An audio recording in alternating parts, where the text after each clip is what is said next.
Kung ang success ng negosyo natin ay nakasalalay sa mga tao at dapat hindi sila magkamali, nako, we are building on false hope at wala tayong sistema. Parang tsamba-tsamba lang. Pero this week, it reminds me of a very important leadership lesson.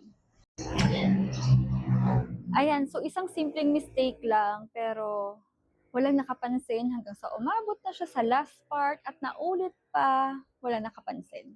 So ito yung story.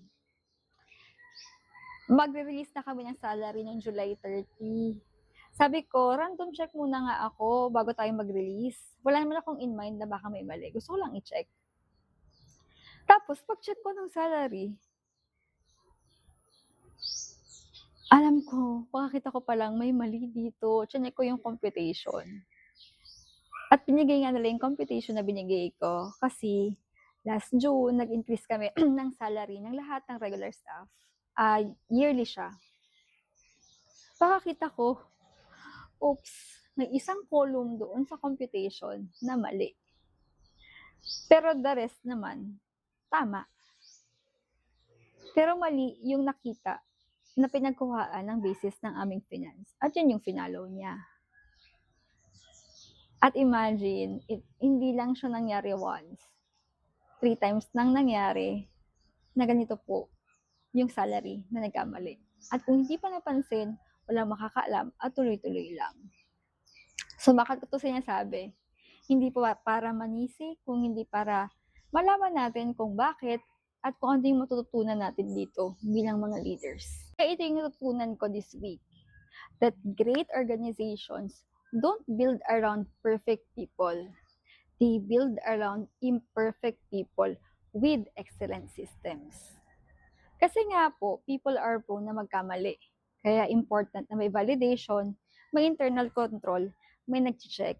Hindi dahil wala kang tiwala, kundi you are protecting each other and the company. Napansin ko rin na magkaiba ang response ng average leader sa excellent leader. Average leader often asks, sino ang nagkamali? But great leaders ask, bakit umabot yung mistake na to hanggang doon sa dulo at naulit? Ano kaya ang dapat nating ayusin sa sistema? Because great leaders don't just correct people, they fix the system. Yun, kaya this week gusto kitang i-challenge. What if once na may mistakes, may error sa inyong organization, huwag nyo lang tanungin kung sino yung nagkamali. Pero tanungin nyo rin anong sistema ang nag-allow para makarating sa dulo ng proseso or magkamali ang prosesong to.